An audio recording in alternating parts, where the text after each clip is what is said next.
اس کا باقاعدہ آغاز کریں گے اپنے پروگرام کا، اور آج ہم نے مدعو کی ہے اپنے مذہبی اسکالر مفتی امتیاز الحق نورانی صاحب کو۔ سب سے پہلے اپنے مہمان کا کریں گے شکریہ جنہوں نے اپنا قیمتی وقت ہمیں دیا۔ علامہ صاحب بہت شکریہ، آپ نے اپنا قیمتی وقت ہمیں دیا۔ علامہ صاحب بتائیے گا کہ ماہ سفر کو سفر کیوں کہا جاتا ہے، اس حوالے سے بتائیے گا۔ بسم اللہ الرحمن الرحیم۔ محترمہ سیدہ انم نقوی صاحبہ، شکریہ آپ نے دیسی ٹی وی USA کے اس مذہبی پروگرام بنام سفر اسلام اس میں انوائٹ کیا۔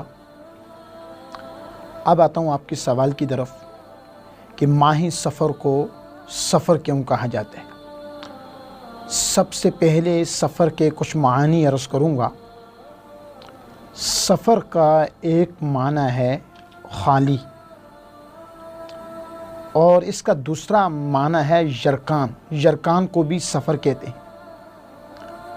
اور اسی طرح بخاری کی شرح عمدۃ القاری میں لکھا ہے، دور جاہلیت میں اہل عرب سفر اس چیز کو کہتے تھے کہ اگر کسی شخص کو بھوک لگ جائے، بھوک کی وجہ سے ان کا یہ عقیدہ تھا کہ پیٹ میں کیڑا پیدا ہو جاتا ہے، اس کو بھی سفر کہا جاتا ہے۔ یہ زمانہ جاہلیت کے لوگوں کا نظریہ تھا۔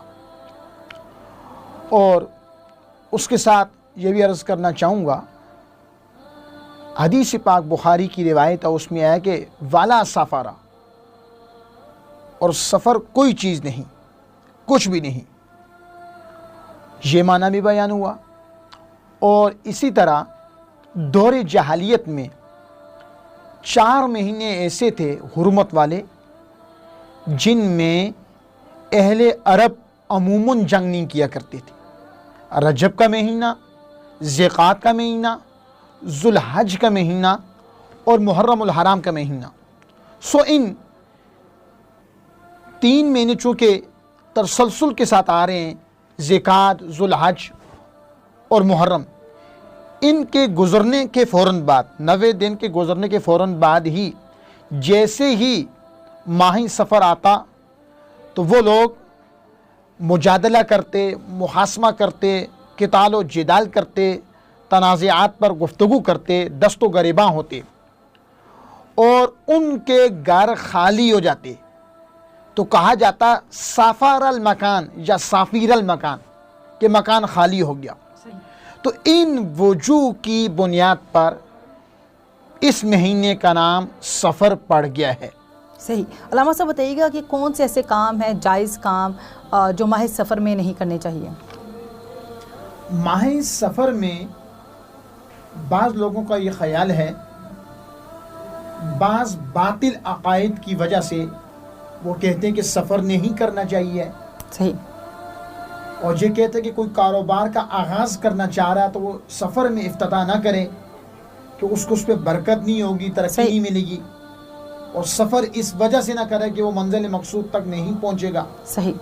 اور اپنی بیٹیوں کی نسبتیں طے نہیں کرتے، اگر کوئی طے کر دے تو اس کو توڑ دیا جاتا ہے، اور اسی طرح خرید و فروخت نہیں کرتے۔ بہت سے معاملات ہیں، اور ان کے پس منظر میں بہت سے نظریات بھی ہیں۔ صحیح۔ ان نظریات میں سے ایک نظریہ یہ ہے لوگوں کا کہ سفر کے مہینے میں بلائیں نازل ہوتی ہیں، صحیح، آفتیں نازل ہوتی ہیں۔ سفر کا مہینہ بلاؤں اور آفتوں کے نزول کا مہینہ ہے۔ صحیح۔